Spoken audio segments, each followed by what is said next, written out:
I would like to give all honor, praises, and thanks to all Yisrael, the God of our fathers, the God of Abraham, the God of Isaac, and the God of Jacob. The God that remembered the covenant that he made with our fathers and did not leave us in the lands of the captivity, but has delivered us out of the lands of the captivity in our generation and has allowed us once again to tread upon that great and holy land of ours. To all of the elders, wherever you may be, whatever form you may be found, I take this opportunity on behalf of all of your sons and your daughters to assure you that we understand the price that you had to pay in order for us to be here today. Wherever you are, you may be at peace knowing that we understand. And you may be assured that we will not allow your oppressors to write the last chapter of your history. And to all of you, sons, daughters, brothers, sisters, family, and friends that have come out this evening to give me the blessed opportunity to behold the countenances of those whom I pray have been preserved to assist in this epic struggle for the redemption of our people. I greet you, Shalom Aleichem, peace be upon you. I really want you to relax this evening and to pay very, very close attention to everything that I'm going to say. If you begin to feel a little weary, stand up, stretch a little bit. Take a little walk around the back, around the aisle. But whatever you do, our history dictates that you pay very close attention and don't fall asleep. Too much is at stake. We're at a very crucial time, historically, in the midst of we as a people and on this planet. So I'm going to share some good news with you. And I just want you to pay attention. Because you must understand, whatever your religious affiliation, whatever your ethnic background, whatever your job or your position, there is nothing more sacred than truth. No religion, no ethnic background, no position. Nothing is more sacred than truth. We find our people today are very committed to their religions. They're very committed to their jobs. But you can expound on truth in their presence, and they will rise and leave and continue to do the same things as if nothing has been said. That is because they have very, very strong commitments to their religions, but they have no commitment to truth. And it is for that reason that we remain in this predicament that we're in. And until you are committed to truth, nothing is ever going to change. We've been committed to those stations for the last 400 years, and nothing has changed. The problem simply is we now must become committed to truth. In the course of the evening, I will be referring to the Bible. Many of you seldom or never read the Bible. But the Bible is more than a storybook.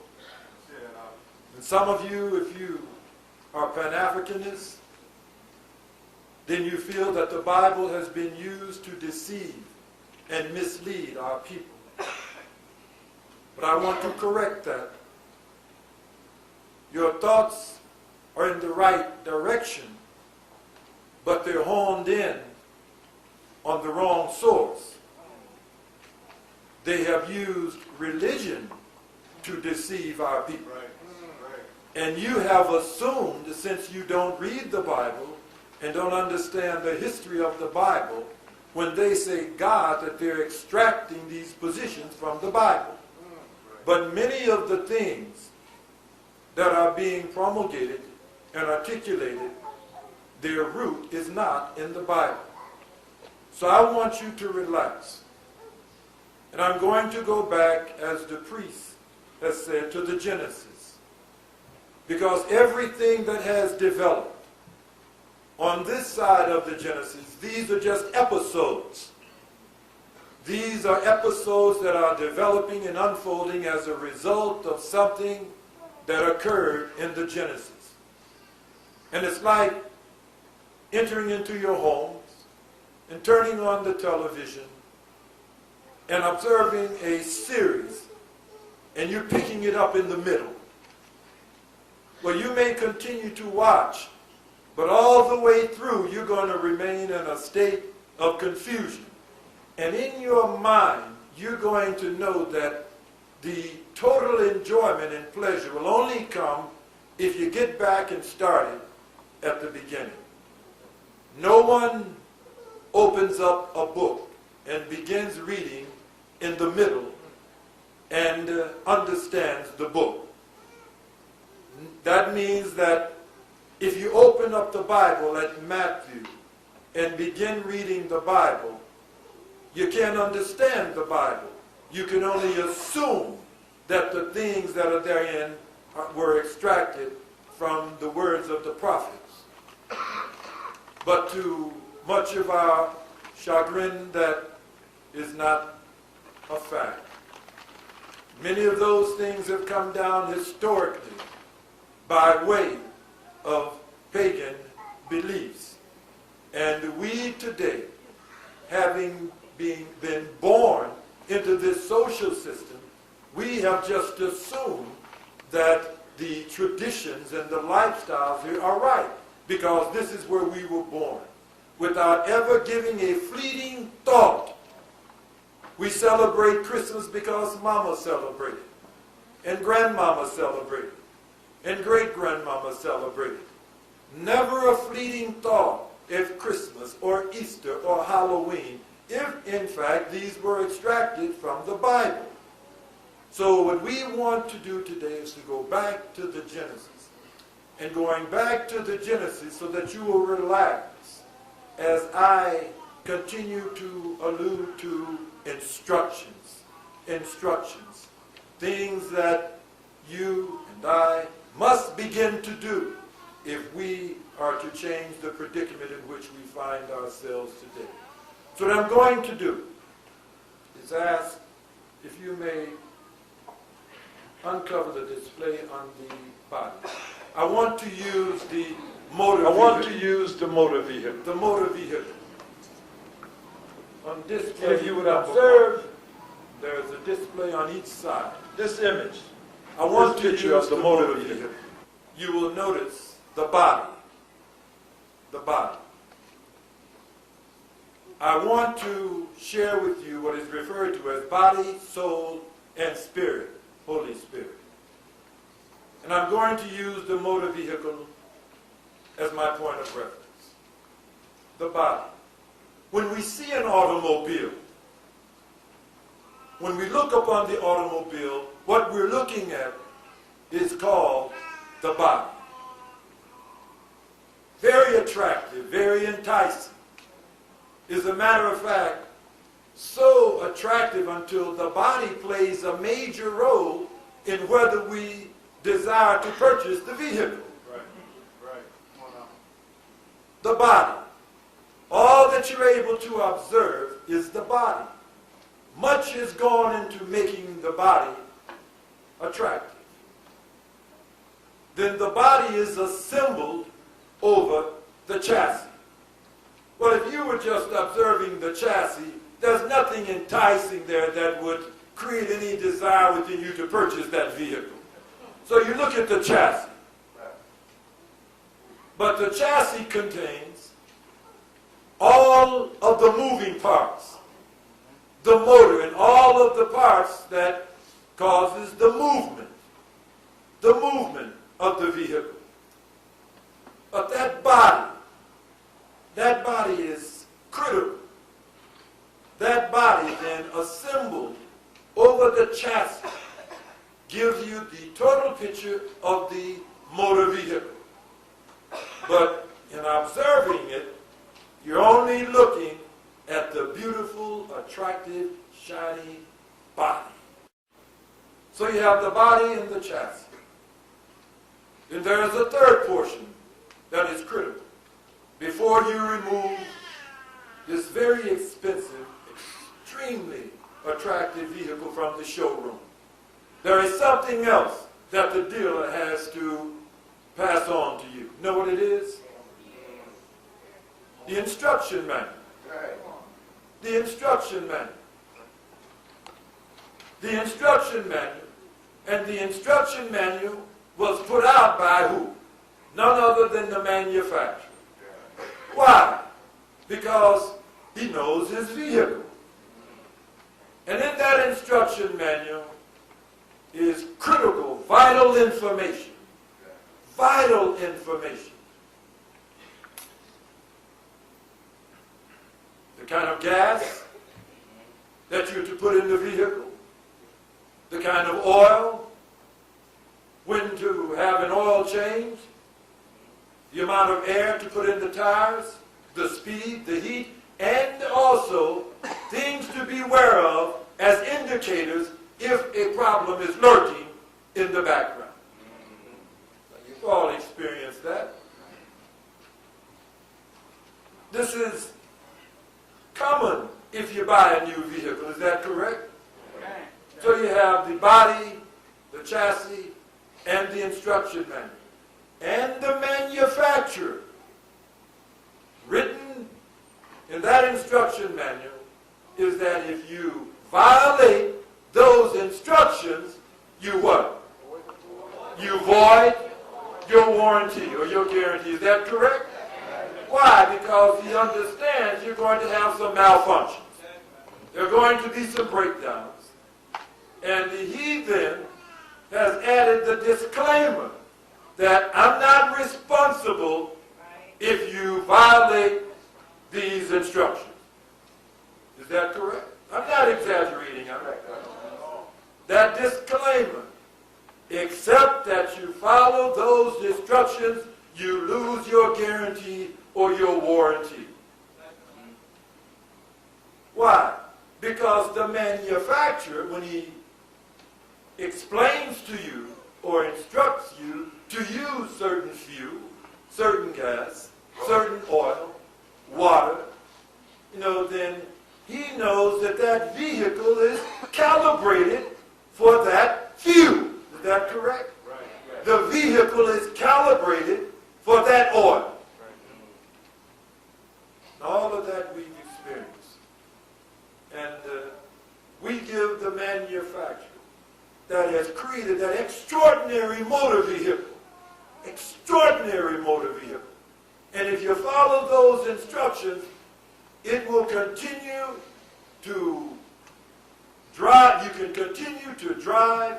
It will continue to transport you innumerable years. You've got vehicles out that some of our grandparents purchased 10, 15, 20, 30, 40 years ago that still driving, still moving. Now that makes sense, doesn't it?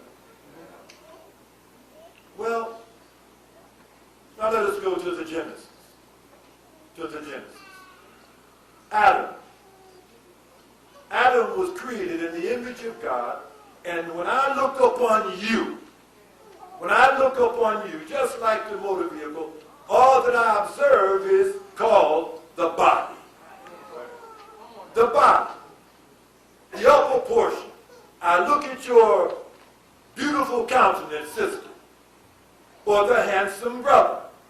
What I'm looking at is called the body. The body. It is the upper portion, that attractive portion that make the sisters want to listen to you, make the brothers want to talk to you. It's that beautiful body, that countenance. That's all we can see. Is that countenance. That's a part of this body. This body. That's what this is called, the body.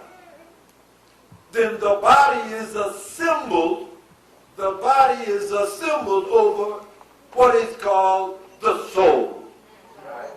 The soul is, they've just made such a big mystery out of the soul. The soul consists of moving parts. The motor and the moving parts. That's the soul. But if you took the body off of the soul, it would be like this chassis. You wouldn't be looking at that sister. You wouldn't be looking at that brother.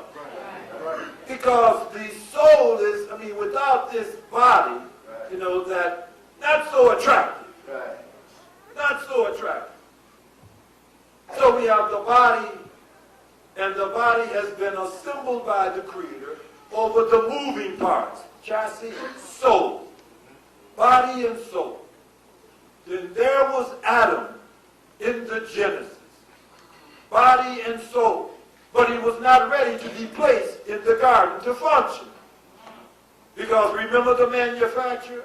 Before he would be placed in the garden to begin to function, there was something that the manufacturer had to give him. He had to give him what? An instruction manual. An instruction manual for this magnificent, extraordinary creation. Said, but before you take this out of the showroom, I've got to give you the instruction manual. And the instruction manual was created by none other than the manufacturer. The manufacturer. And then we find in the Genesis that, and God breathed into his nostrils the breath of life, and man's soul, and man became a living soul, first soul, brother, or that man's soul began to move. Hands, arms. No, we're looking at the body, but the soul, and man's soul came alive. Whatever those instructions enlivened the soul, meaning that the soul now was ready to be set in motion, to be taken out of the showroom and placed in the garden. Now this isn't complicated. But you got to listen to the Father. Listen to me and relax. Instructions are critical. Because the manufacturer, now you can't make me believe that the manufacturer of this inanimate motor vehicle was wise enough to give you an instruction manual, but the Creator just put you down here and said, go for yourself. Eat anything. Put any kind of, wait a minute. The manufacturer just makes sense that this magnificent body and soul that was put together by the Creator, that before he would allow you to take this out of the showroom, he would give you some instructions. Some instructions. So the manufacturer of the motor vehicle, he told you what kind of fuel to use. Now, all of you, I assume that all of you were given a sheet. That's yours to take home. And I want you to relate to that sheet, and you will see the definition of fuel. Of fuel.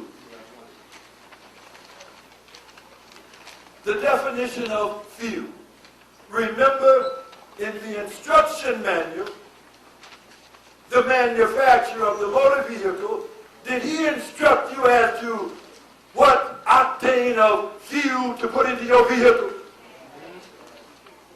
Did he inform you that the best fuel for the best performance is XYZ octane? Is that correct? Now, we find another definition of fuel. Fuel. So you, under the impression, as a result of deception, that the Creator created this vehicle, this body and soul that was initially to last forever. You were to be immortal. Immortal. Created to last forever. Years without number. And somebody told you this magnificent creation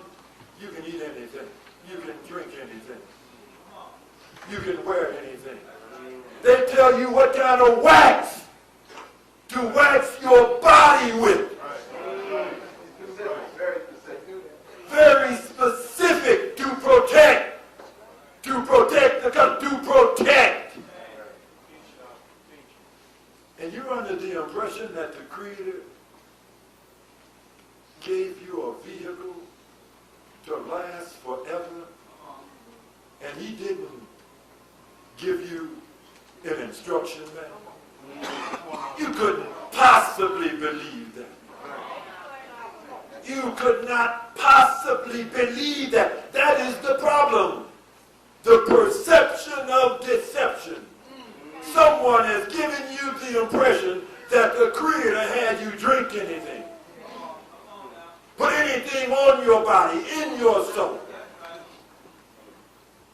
Something is wrong. So relax this evening. Relax as the Father expounds upon what I refer to as the perception of deception. Read the definition of fuel there for me, please. Fuel, that which gives nourishment or incentive. That which gives nourishment or incentive. You have to give this soul the incentive to want to perform in the manner that it was created. Right.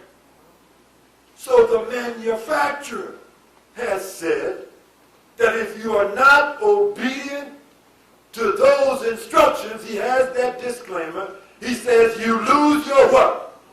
You lose your warranty. Why? You're going to experience malfunctions and breakdowns. Right. Now the Creator in His infinite wisdom, He gave us instructions. And He too had a disclaimer. If you violate those instructions, He said you lose your warranty because you're going to have some malfunctions and breakdowns. Your kidneys will malfunction. Your liver will malfunction. Your heart will malfunction. That all of these things will fall into a state of deterioration, and the Creator has a disclaimer. He said, I'm not responsible. What does the manufacturer say? He said, if you do not follow those instructions, he said, I'm not responsible for the outcome.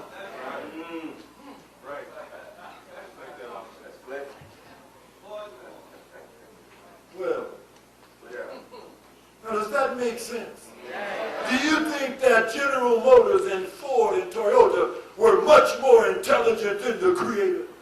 They give you a vehicle to last you 10, 20, 30, 40, 50 years with an instruction manual given, manufactured, produced by the manufacturer, and the Creator in this magnificent body and soul has allowed you out of the storeroom without instructions.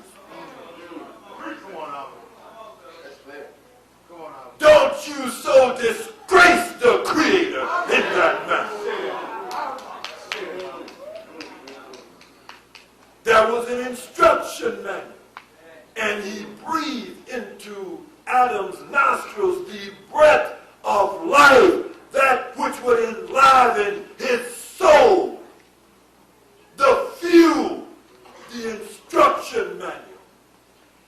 And Adam became a what? A living soul, or his soul came alive. It was ready to move then and to be placed in the garden.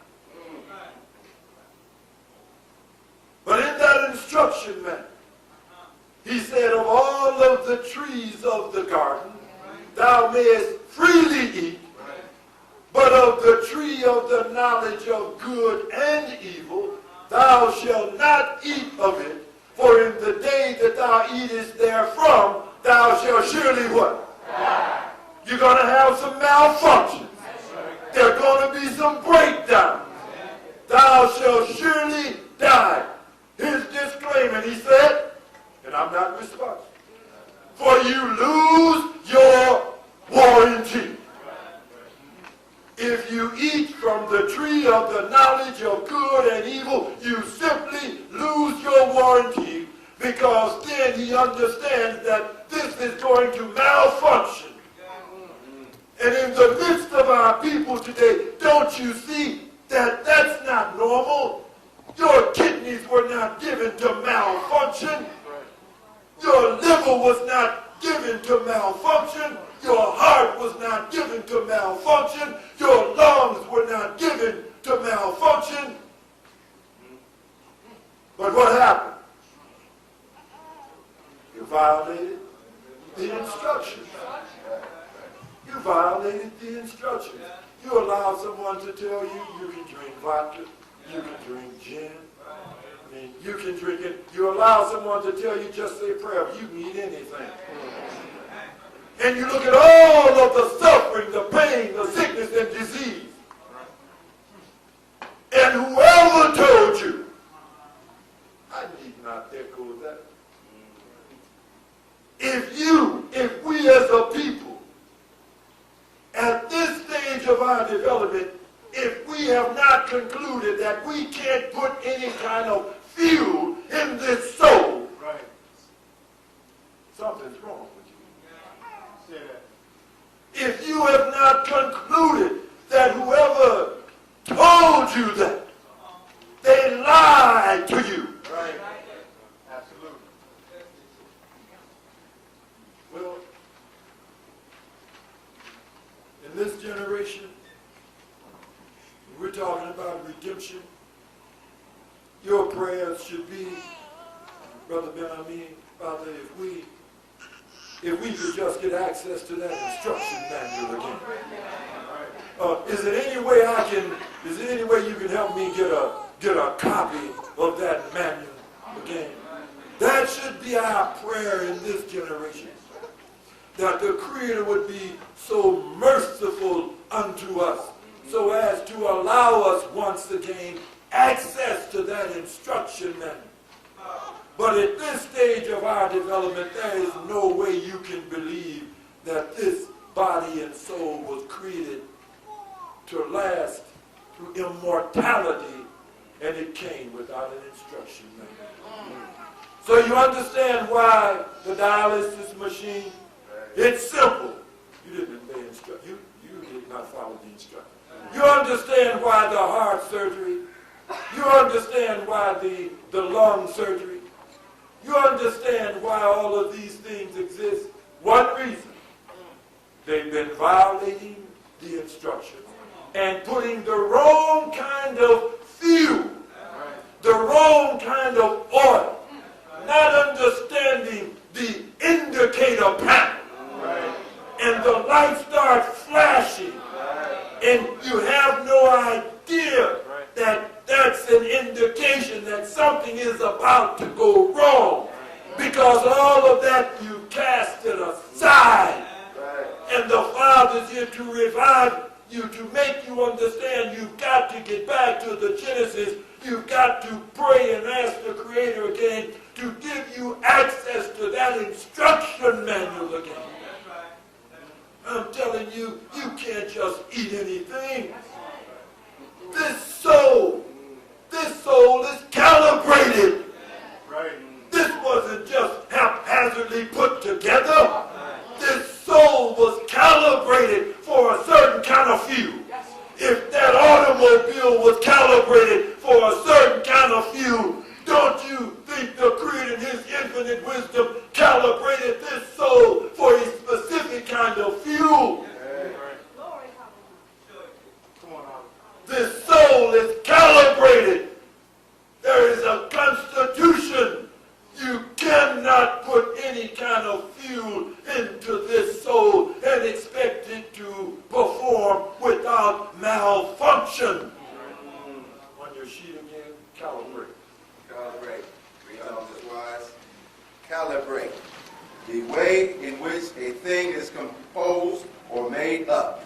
The way in which something is composed or made up. This was calibrated. This was calibrated. How could you be under the impression that, well, it was just made for anything?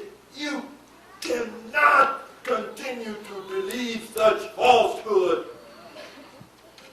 This soul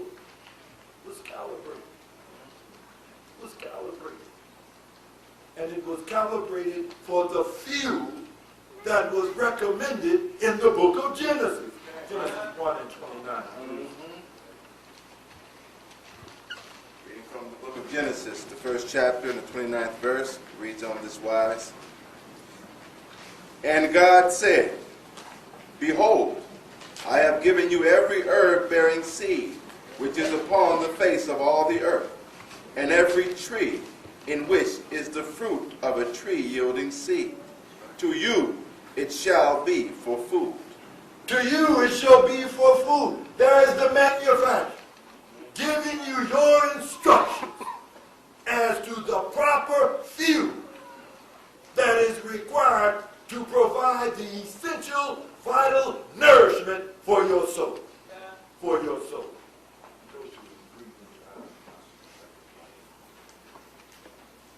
The Genesis, I said we have to get back to the Genesis. Back to the Genesis. These are episodes. These are episodes. But you must get back to the Genesis to understand why this is developing, to understand this picture that the Father is painting for you. The Genesis again. Right. Reading from Genesis 2, verse 7. And it reads on this wise. And the Lord God formed man of the dust of the ground. And he formed man of the dirt, the soil of the ground. Body assembled over the soul. And breathed into his nostrils the breath of life. And he breathed into his nostrils the breath of life. The breath of life. And man became a living soul. He became a what? A living soul. And man's soul was enlivened. This is our first contact with life in the Bible. Nothing to do with the womb of a woman or the sperm of a man. The breath of life. The breath of life. These instructions. Instructions. And man's soul came alive. Man's soul was enlivened. Was enlivened. The soul. And that was the original soul breath. Oh, that's gone. That was the original soul breath. I mean, he was full of life. Soul came alive. His soul was enlivened. The disclaimer.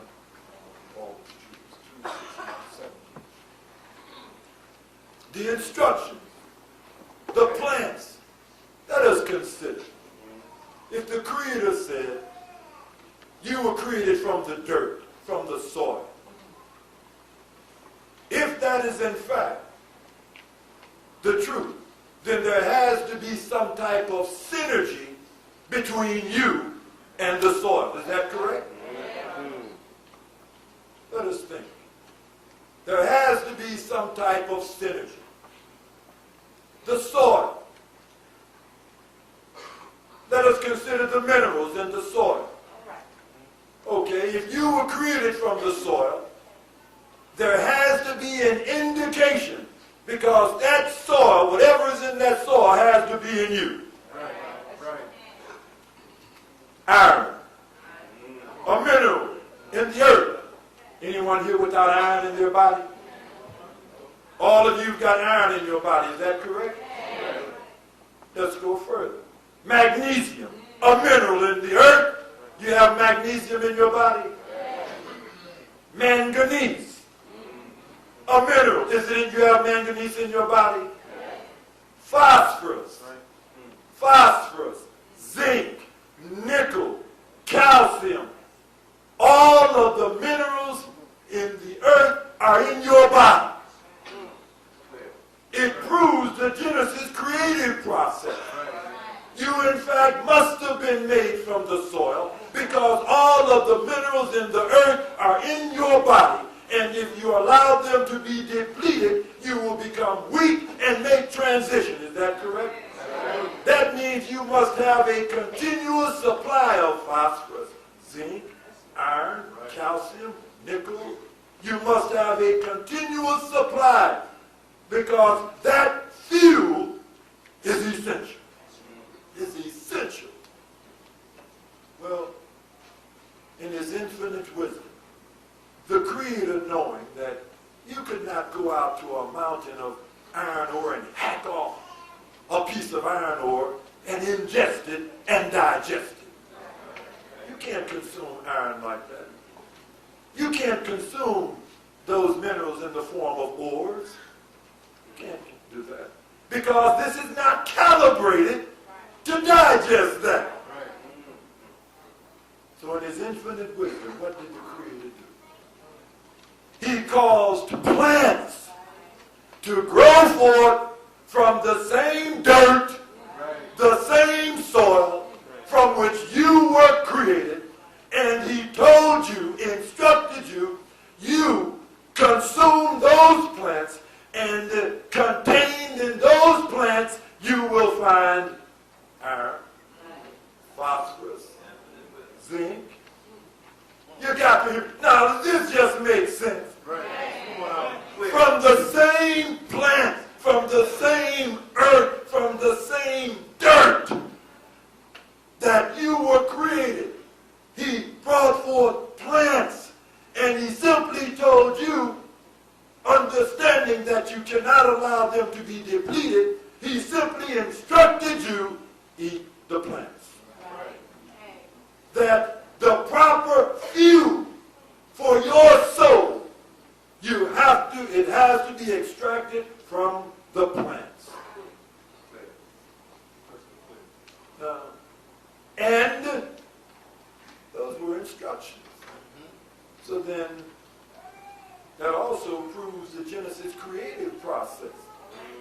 Because all of you in this room have got all of those minerals in your body, and you must not allow them to become depleted. You must not allow them to become depleted. But deception has you believing. Okay, someone will say that, but Brother Ben, I mean, you can get iron from a cow, and you can get all of those minerals from a cow, and from animal flesh. And you're right. But think for a moment. But that iron isn't compatible for this soul.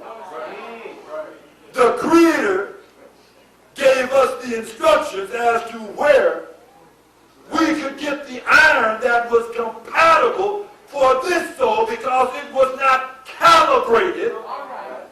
It was not calibrated to digest the flesh and to extract the iron from an animal. Right. See that? Certainly you can extract iron from animal flesh, but it is not compatible with the iron that is the mineral iron that is in your soul. So you can continue to extract that iron, to ingest it and digest it, but you're still going to have some breakdowns. It's still going to malfunction. And you bear witness that it is still malfunctioning. You simply must understand that it is malfunctioning because those minerals that you're extracting from animal flesh, they are not compatible. They are not compatible with the calibration of this soul. Wait. Now, you've got to hear the Father. Because all that the Father is trying to do is to relax you and to give you in substance the content of your prayer. What should you be requesting of the Creator? Father, is it any way that you know anybody that's got a copy of that manual? Can I get a copy of that instruction manual? Brothers and sisters, friends, relatives, you've got to hear. Just want you to relax this evening. Just to relax and listen. And all that I ask you is to weigh everything that I'm saying. Weigh everything that I'm saying. And remember, nothing is more sacred than truth. Whatever, if you have a religion that has told you you can eat anything, nothing is more sacred than truth. Nothing is more sacred than truth. And if you can prevent this from malfunctioning with the minerals that are extracted from animal flesh, prove it. Look, in the midst of us as a people, it seems like everybody's something is malfunctioning. And it's starting to malfunction at an earlier and earlier age.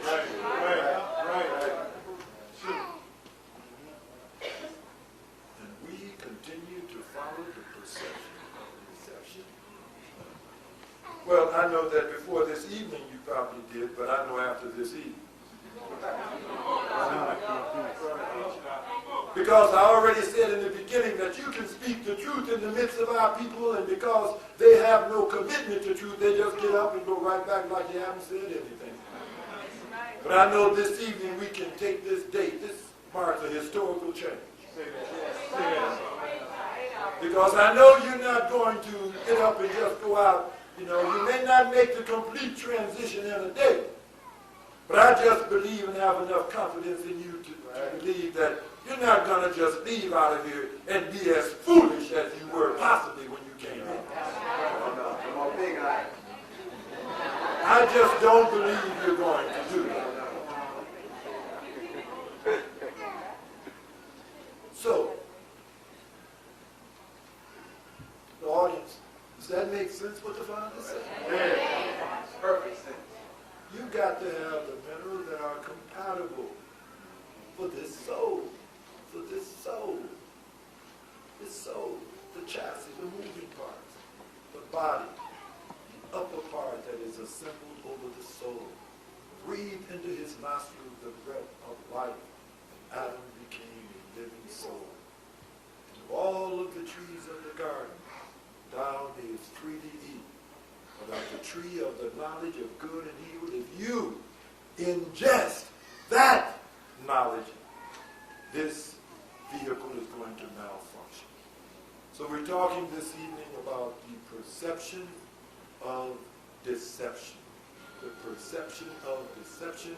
And since the Father is going to be sharing instruction with you, I wanted to open with the example of the motor vehicle and body, soul, and spirit, so that you would relax and hear the instructions that the Father is sharing with you, because I'm simply extracting instructions from that manual, from that instruction manual that was given unto us in the beginning.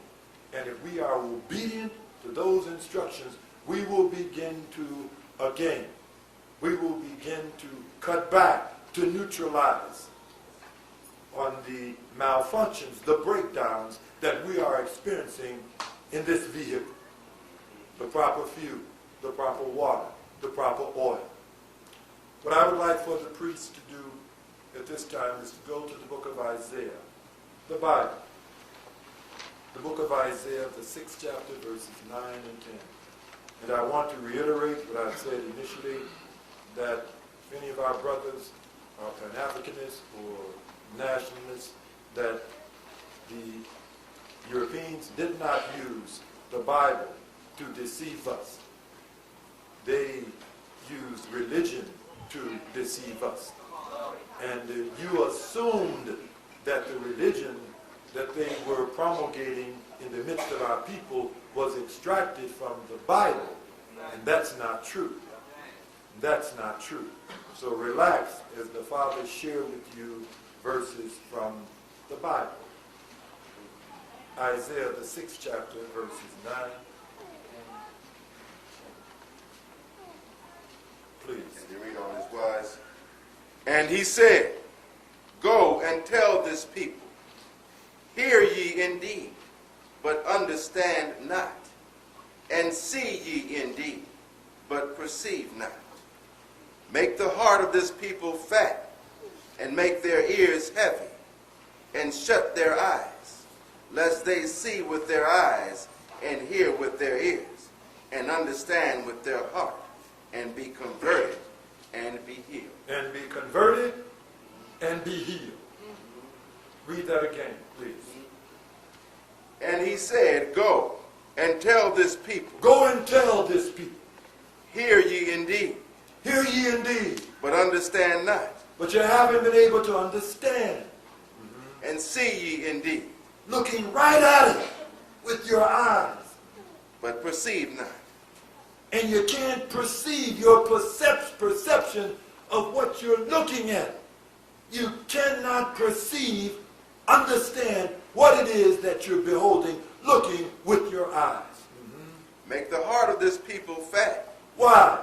Because your heart is malfunctioning.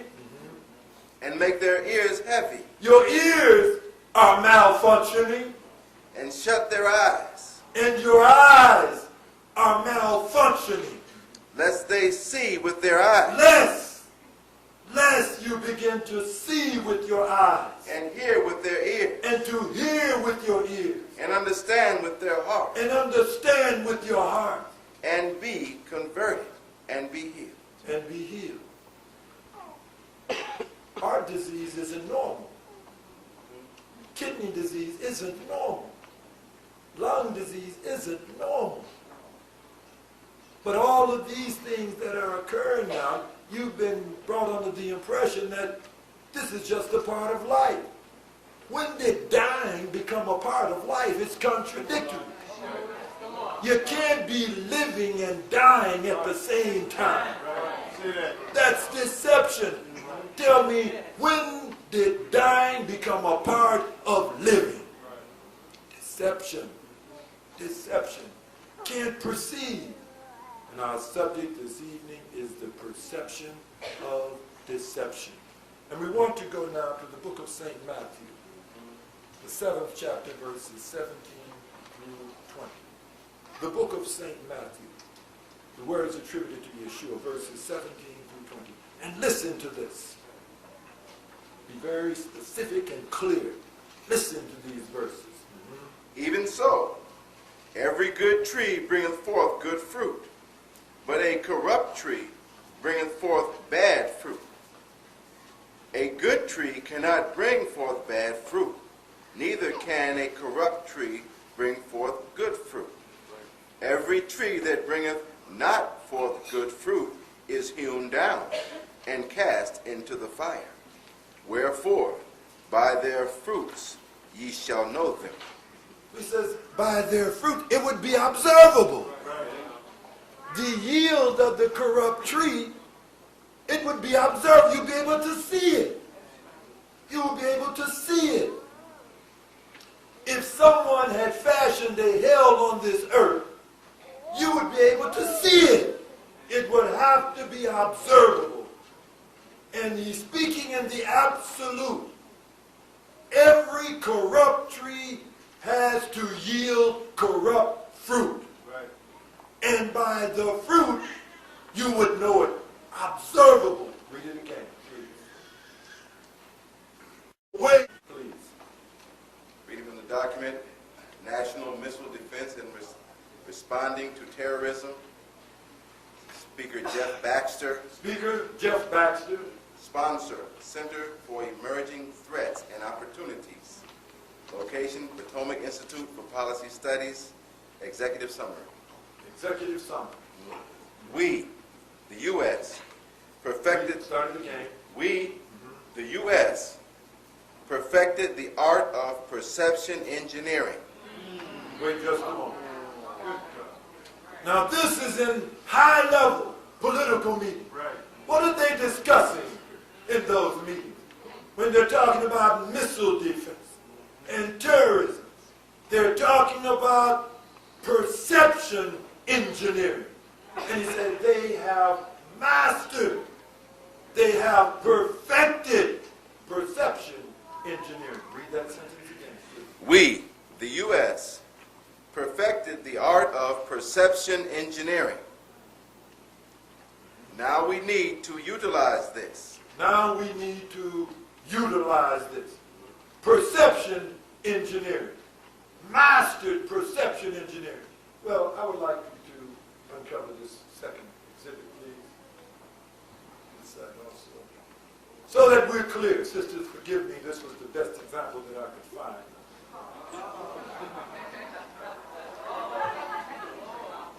Perception engineering. Because I want to make this, but I don't want to leave any room for confusion. When we're talking about masters of perception engineering. And I would like to ask the Kohen if he would read that which has been highlighted. Right. Great invention. Brassiere, the bra. A brassiere or bra is a foundation garment for women consisting of shoulder straps, 2 cups, a center panel, an underbust band, sides, and a back. A brassiere. And they described it. Great invention. Talking about the brassiere. Continue. The upper part of a bikini. The upper part of a bikini Is similar. is what? Similar. It is similar. The upper part of a bikini is similar, But with the social difference but with the social difference. that it is part of a swimsuit, not underwear. Now I had to come all the way from here.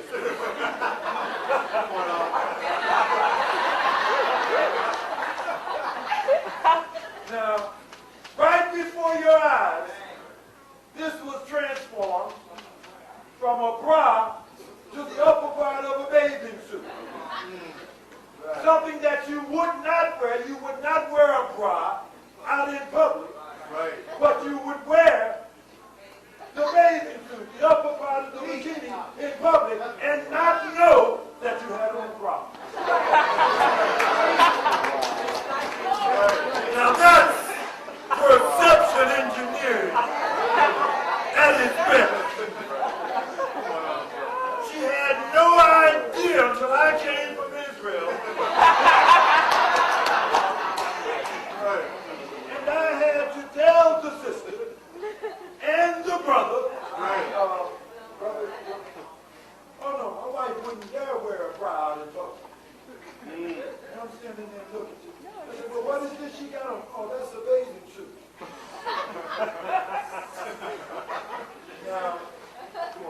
Now I'm trying to convince this brother. I said, brother, that's a bra. He said, no, brother, but let me ask my wife. So I said, sister, what is this that you wearing? You don't know what this is. This is a bathing suit.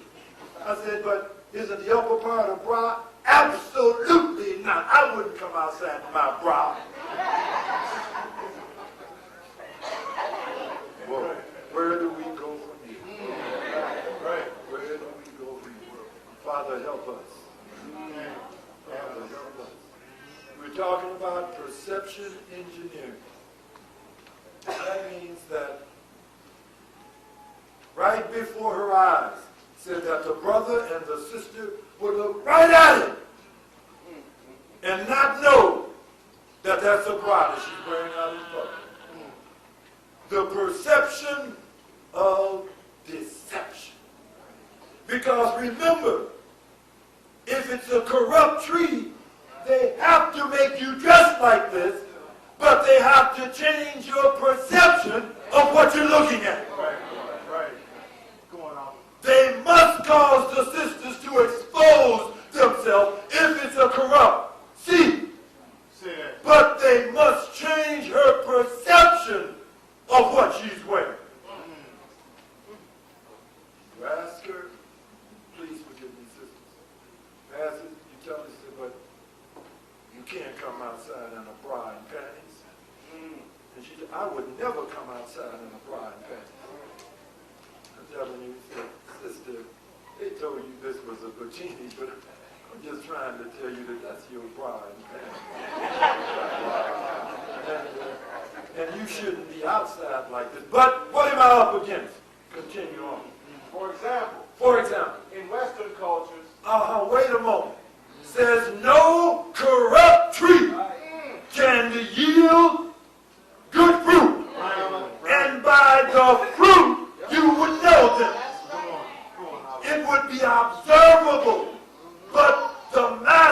of perception engineering, knowing that there are things that they must make you do. But in order for you to do it, they must change your perception of what you're doing. They would need you to assist in committing suicide and destroying your soul. They would need your assistance, so they had to give you the wrong perception of fear. Right. Because they would have to employ you to destroy your own soul. Perception of deception. Where did they say? In Western culture. In Western culture. You're under the influence of Western culture. And all over this world, Right. all over this world, they're under the perception of deception. That makes it clear, doesn't it? As to the tree. Right. Now, continue on. It is considered suitable for exposure in a swimming pool, on the beach, and in other recreational situations. And in a swimming pool, on the beach, or in other recreational situations or facilities, they tell you that simply, if you want to go out like that, don't say it's a bra. Just say it's the top of a bikini. And go on out there, sister. There you go. The perception of deception. The perception of deception. Now, have they mastered perception engineering? And am I exaggerating? Am I exaggerating? And it's observable. It's observable. You can see it. But you look right at it and can't perceive what you're looking at. The perception of deception. And they change your perception. They change your perception of the fuel, the diet. Soul food. Well, we found out in the Genesis about soul food. They change your perception of soul food, the fuel that you should be consuming. All of this is happening right before us. They change your perception of the resurrection. The resurrection. Right. And this has to do with religion, and I say nothing to intentionally embarrass or denigrate anything that you believe. But I say what I say because there is nothing more sacred than truth. Recently, there was a holiday centered around the resurrection. The resurrection. But there is a reason why.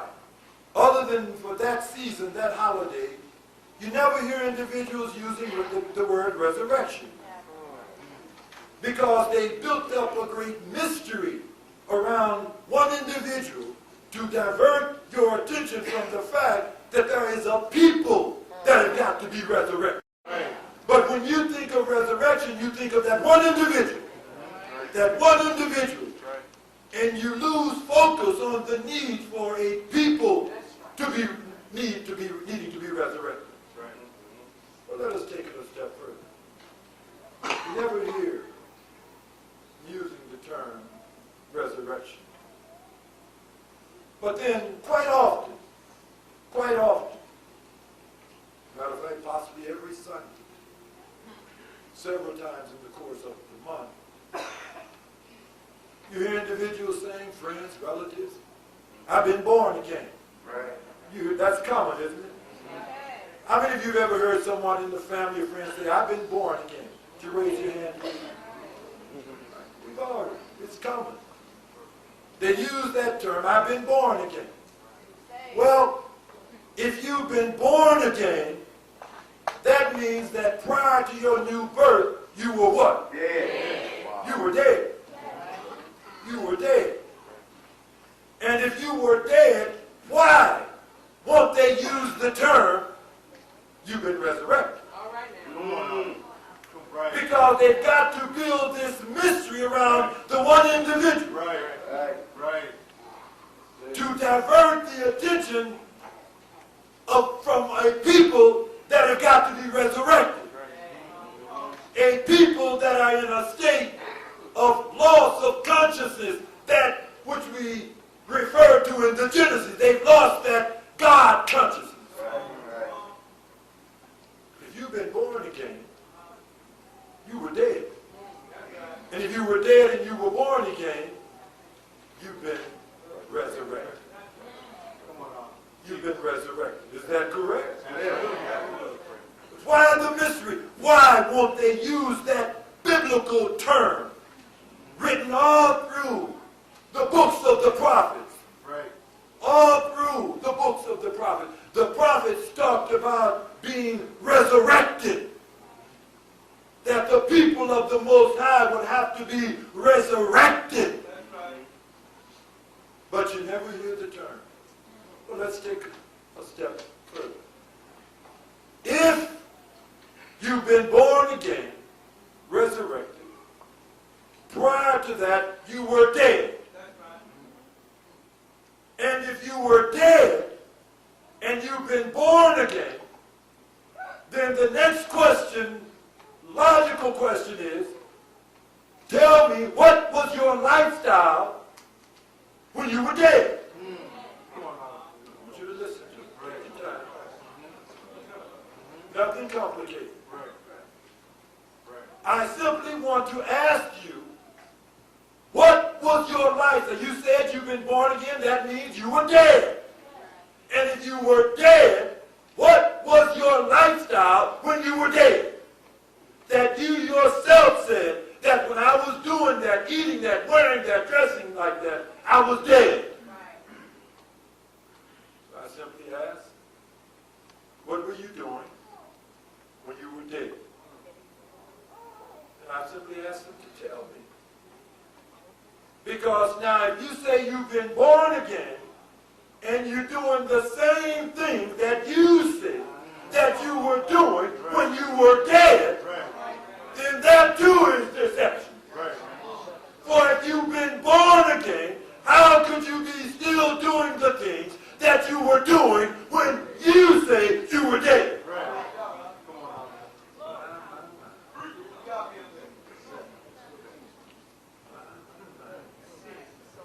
Got to hear this. So plain a fool can't.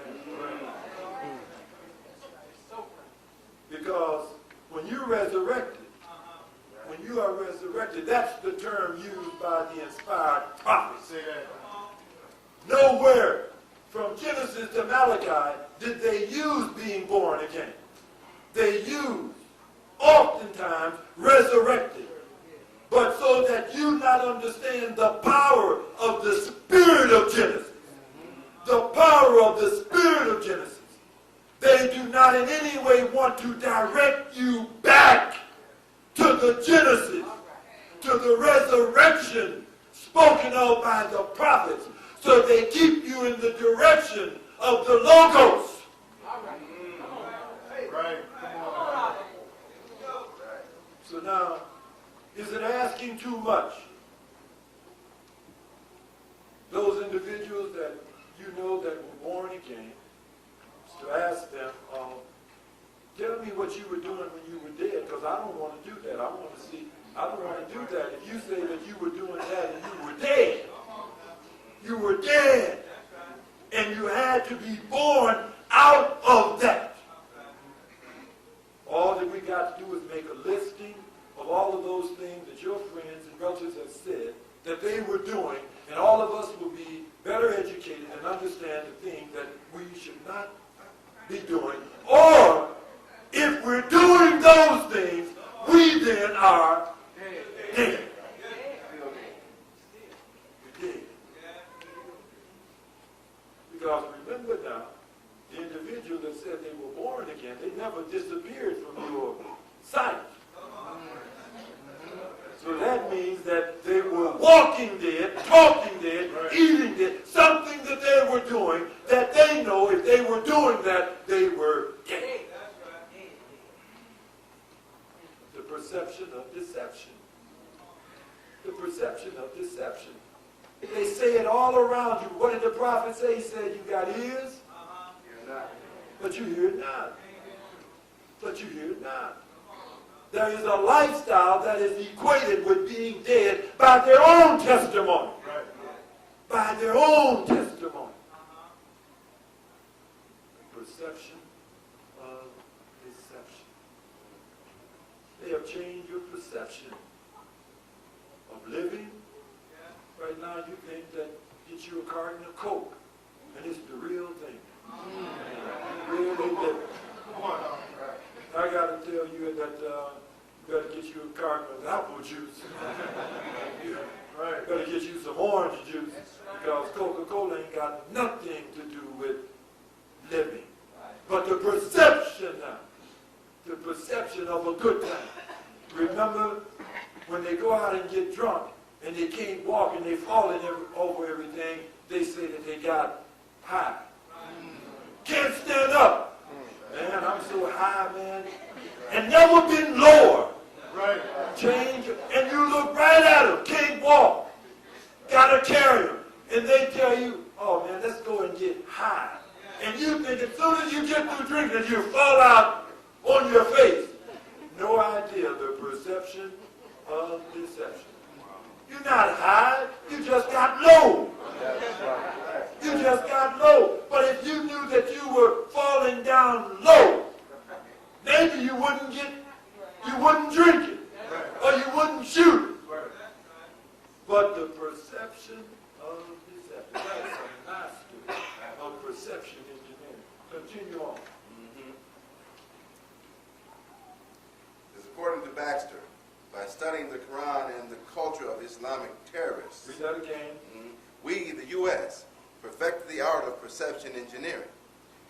Now we need to utilize this, according to Baxter, by studying the Quran. By studying the what? Quran and the culture of Islamic terrorists. And the culture of the terrorists. By challenging terrorist perceptions, we can cause them to doubt their beliefs. Now, it says by studying the Quran. By studying, we're talking about perception, changing perceptions. They have to study. You're the most studied. You've been studied from the sole of your feet to the scalp of your head. Study.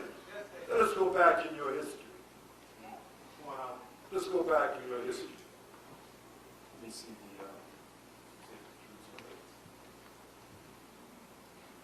relax a little bit. Relax, because too much is at stake. And I need you to hear me. I need you to hear, but I need you to understand. I need you to see and to perceive what it is that you're looking at. Right before your eyes, this is happening. Your 10-year-old, your 11-year-old, all are sexually active now. Your 10-year-olds come home to me that I'm going to visit my woman. You know? Visit your woman. I mean, this is common now. I'm not exaggerating. They have changed your perception of children, changed your perception of raising children, and music has changed the children's perception of childhood right before your eyes. You watch them throw the spinning top away, throw the marbles away. All of the little innocent toys, you watch them cast all of that aside. And the schools giving your 10 and 11-year-old daughters birth controls and contraceptives right before your eyes. And you say, and tell your daughter if she gets into conception and decides to have an abortion, she does not have to come and inform you. And you don't see that. Right before your eyes, because a corrupt tree has to yield corrupt fruit. Now that's not corruption, but they have changed your perception of corruption. You just relate to it as modernity. Growing up. Well, when I was a child, we didn't do it, but it's different now in this generation. Times have changed. Everything that they have told you to say in order to remain under the perception of deception. Am I exaggerating? Any of you got any 10, 11-year-old children? They've been transformed right before your eyes. Right before your eyes. The perception of deception. And one of the tools, music. Music. Music. And they're just boogieing their way into hell. Right before your eyes. They change your perception of music. They change your perception of decency. You got to hear the Father. You got to hear the Father. Much is at stake. All that I'm saying to you is that if we don't make an effort, we'll never get our children back. They're not going to give them back. We'll never get our woman back. We'll never get our men back. We'll never get that wholesome environment back. Except that we, first of all, understand what it is that we must do. We can never do it. You can never perform that which you don't understand that is necessary. You're under the influence of the perception of deception, music. What do they care? If they give some of those youngsters millions of dollars. Millions of dollars. They make them millionaires. But look at the benefits. For the system, it is worth it. They're influencing 40 million people. So they give 15 or 20 or 30 of them $1 million. That's the payoff for bringing all of you under the influence of corruption right before your eyes. Right before your eyes. You see it and can't perceive what you're looking at. You hear it. You hear it. And you can't perceive what they're saying. Because I know that dead, loss of consciousness. Because there's no way you would allow that music to be played in your homes if you were conscious. But that bears witness. The reason you allow that is because you've lost consciousness and accept that you are resurrected. You will continue under the perception of deception. Music, chemical, all of this we're talking about. These are the tools of perception engineering. And what they give those youngsters is simply the payoff. That's simply the payoff. Don't you feel that when you look at the fruit, don't you feel too that it's worth it to control 40 million people, to take your children from you, to market your children, to take childhood from them so that they never have to worry about the coming generation? It's worth the investment to make some of them millionaires. What do they care? What do they care?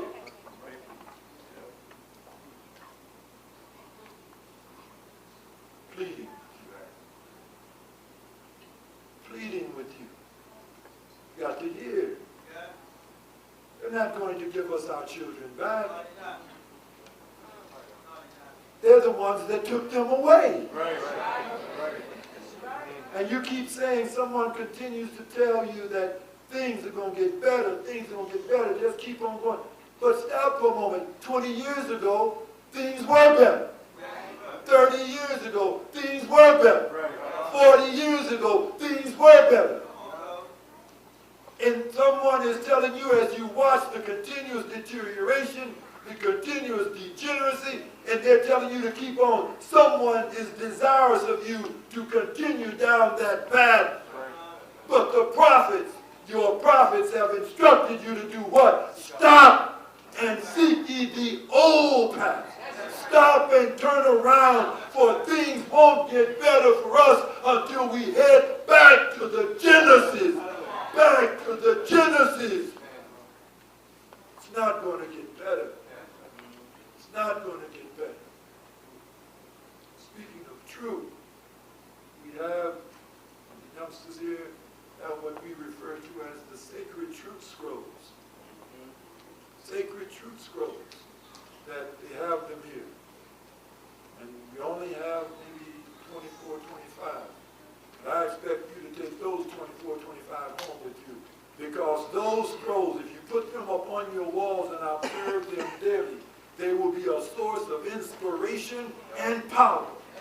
Inspiration and power. We refer to them, like that the booklet comes with it that I was reading from, as the sacred truth scrolls. In this generation, you got to come back under the influence of truth. Nothing is more sacred than truth.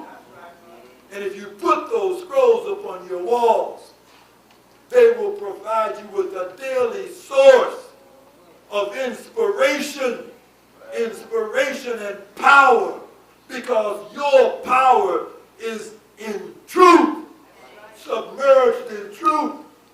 That's why they're keeping you under the influence of lies, under the influence of lies, under the perception of deception.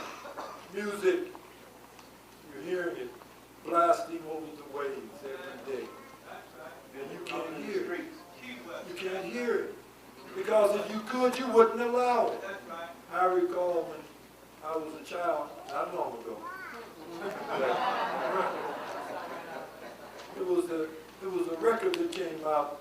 Now I know that many of you aren't going to identify with me on this now, but some of you remember, that not so long ago there was a record that came out when I was a child, and it was called Annie Had a Baby. And it was about a group called the Midnighters. Any of you here remember the Midnighters? I see it. And the record came out and said, "Work with me, Annie." You know what? They banned those tunes from the airwaves. They banned those tunes from the airwaves. And that was child's play to what they're saying today. Then you insisted that they not play that music over the air. And they stopped playing. And today, things are getting better. Your ears are getting dumber. Your eyes are getting dimmer. And someone is telling you that things are getting better. Things have never been worse for us. Never been worse for us. But they've changed your perception of yourselves, of worship, of God, of food. You've got a false perception of fuel for your soul. Come on. So, when we're talking about deception, I'm going to ask a question to the audience. And again, no trick question. No trick question. He read in Revelation, the 12th chapter, the 9th verse, that the devil had deceived what? The whole world. Is that correct? Now, those individuals under the influence of that deception, if I was under the influence of truth, just listen to the Father. This is not a riddle. All you have to do is listen. And if I was under the influence of truth, when those individuals under the influence of deception say, "I love you," and I under the influence of truth say, "I love you," could we mean the same thing? No.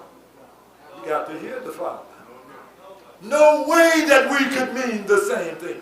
But you hear the same language. Subsequently, you assume that we're talking about the same thing. But we're not. Those individuals under that deception could not possibly mean what I mean when I say I love you.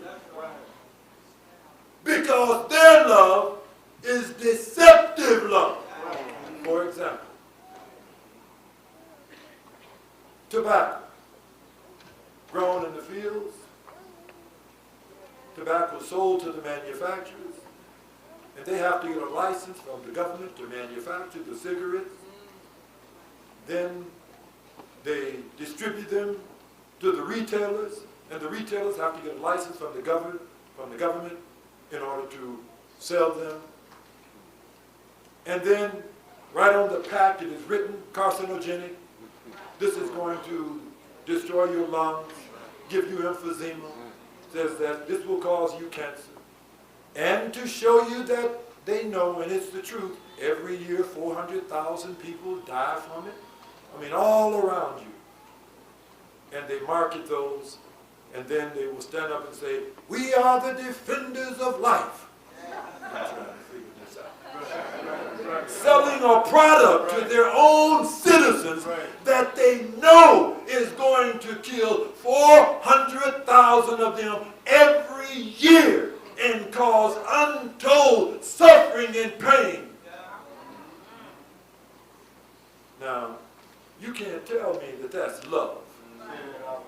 There's no way when I say that I love you, if I governed you, could you conceptualize me selling you a product that I know is going to kill 400,000 of my citizens every year? Can you envision me doing that under the influence of truth? I could not do that.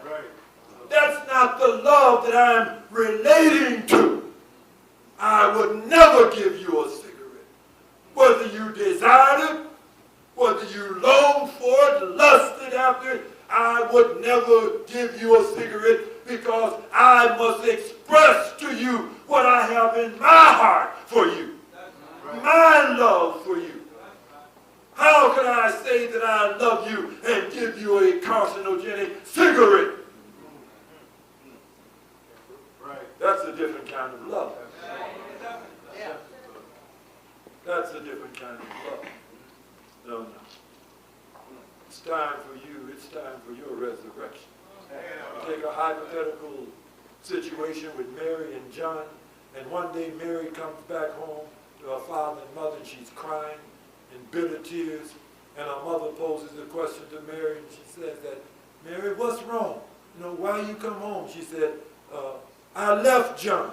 And she's crying. She said, I left him. And her mother said, why did you leave John? And she said, because he don't love me no more. And her mother said, how do you know? And she said, because he don't act like it. Is that correct? That means she has associated love with a what? With a behavior. And she knew that when he did not display that behavior, he didn't what? He didn't love her. And she knew what? To put some distance between her and John. Because he does not love me. Now, you go home now, and the sister comes in the presence of the brother with a carton of cigarettes, and she has it behind her back, and she comes in and said, here, baby, I sure love you. I'm standing there and listening. She loves me. And then he on the other side got a prize for behind her, and he said, baby, pull the bottle of gin out. He said, baby, I love you too. And they're loving each other to death. Loving each other to hell. And I don't mean to offend the sisters, but I don't want to be loved like that. I want, as a matter of fact, I have to inquire, if you say you love me, I'm asking you right away, what do you mean? And you got to give me some explanation, because I don't want you coming in tomorrow, and giving me a pack of cigarettes. I don't want that kind of love.